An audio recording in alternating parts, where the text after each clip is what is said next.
You're welcome is so basic, isn't it? Like, there's got to be more to it when someone thanks you.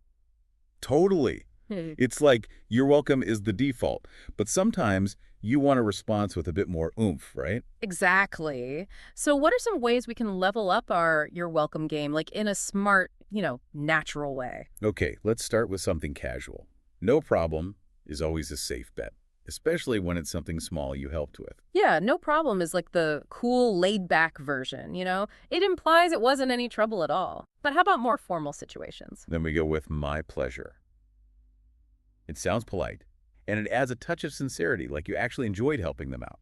I like that. My pleasure is kind of classy. What else can we use to really nail that polished feel? It was nothing as good, especially if it was a really minor task. It's kind of like saying, yo, it wasn't a big deal, don't even worry about it. That's a good one. I can see that being useful. But what if you want to make it sound like super happy to help? Then happy to help is perfect. It really shows your enthusiasm and willingness to assist. It's genuine and kind. Okay, so we have no problem, my pleasure, it was nothing, and happy to help. That's already a huge improvement over just you're welcome.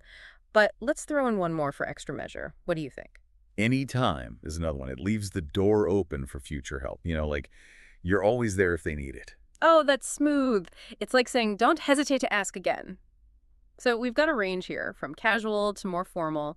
Let's break it down a bit more. How would they work in real situations? Sure. Imagine a friend thanks you for picking up their coffee.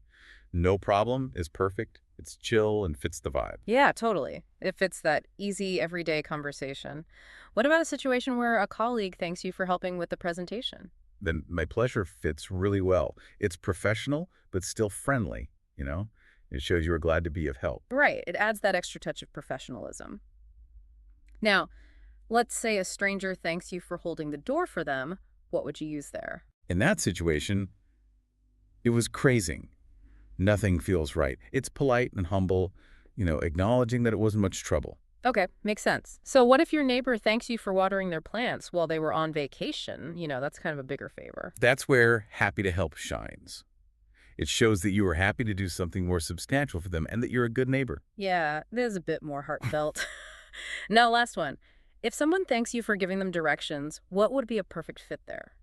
Anytime works perfectly there. Yeah. It's casual, but it also subtly says, I'm here if you need me in the future, and that's a nice touch. Exactly. It's like a helpful response that hints at being there in the future, too. So it's all about picking the right response for the context, right? Exactly. It's about being intentional and, a little more thoughtful than just saying, you're welcome every single time. Right. It adds a layer of personality